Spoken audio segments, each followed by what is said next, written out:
मेरी जिंदगी में ईमान ही आ जाती। वो उतना ही बेबस होता है। दम घुटने से मर भी जाती हैं। तलाक दे दूंगा।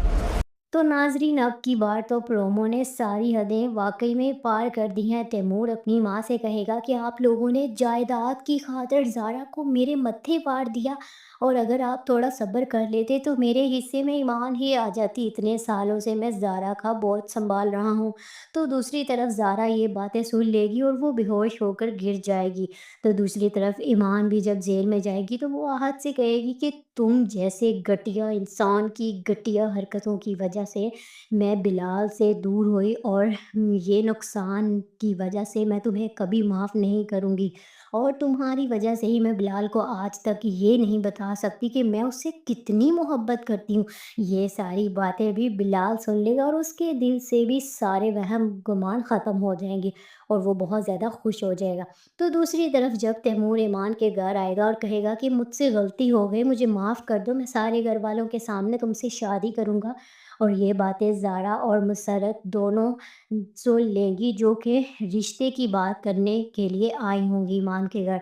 और उधर से ईमान के माँ बाप भी आ जाएंगे और इस तरह तैमूर की हकीकत भी सारे घर वालों को पता चल जाएगी।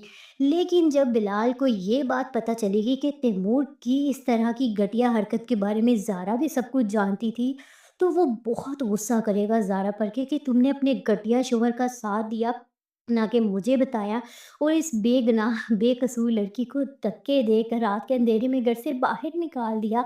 उसके लिए मैं तुम्हें कभी माफ़ नहीं करूँगा। और फिर तैमूर अपनी माँ से कहेगा कि मुझे कोई नहीं रोक सकता, मैं ईमान से शादी करके दिखाऊंगा। लेकिन तैमूर की माँ भी कहेगी तो ज़ारा का बेटा क्या होगा?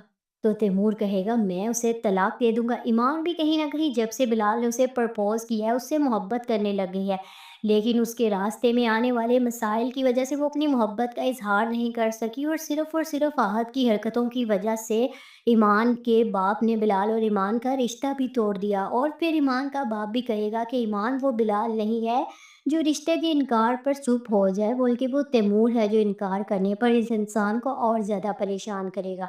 लेकिन ईमान अब चाहती है कि उसका बाप दोबारा बिलाल से शादी की बात करे, क्योंकि वो दिल ही दिल में बिलाल से बहुत मोहब्बत करने लग गई है। और तैमूर की भी ये भूल है कि ईमान उससे शादी करेगी।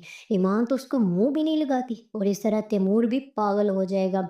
और फिर ईमान भी बिलाल से कहेगी कि मोहब्बत इंसान को बेबस नहीं करती, बल्कि उसकी कमज़ोरी और बेवकूफ़ी के साथ खेलती है। जितना कमज़ोर और बेवकूफ़ इंसान होता है वो उतना ही बेबस हो जाता है। दूसरी तरफ तैमूर के माँ-बाप, जिनको अपने बेटे पर बहुत ही फ़ख्र था कि उसका भी एक नाम है, आज वो भी सबके सामने शर्मिंदा हो रहे हैं। और फिर तैमूर भी बहुत ज़्यादा गुस्से में आ जाएगा और फिर बिलाल लैला से कहेगा कि जो लड़कियां अपना घर बचाने के लिए अपना मुंह बंद रखती हैं ना, दम घुटने से मर भी जाती हैं। और फिर मुसर्रत भी अब तैमूर की माँ से बहुत ज़्यादा बदगुमान हो गई है और कहेगी कि आप तो अपने मोहसिन की बेटी की खैर ख्वाह ना हो सकी, तो आप किसी और की क्या खैर ख्वाह होंगी? तो नाजरीन, अब किस किस को इंतज़ार है बिलाल और ईमान की शादी का, क्योंकि उन लोगों के बीच में जो गलतफहमी और रंजिशें थी वो कम हो गई हैं, सब क्लियर हो गई हैं। और क्या तैमूर इनकार करने पर ईमान के अब कोई और बड़ा कदम उठाएगा? ईमान को नुकसान पहुंचाने की कोशिश करेगा क्या?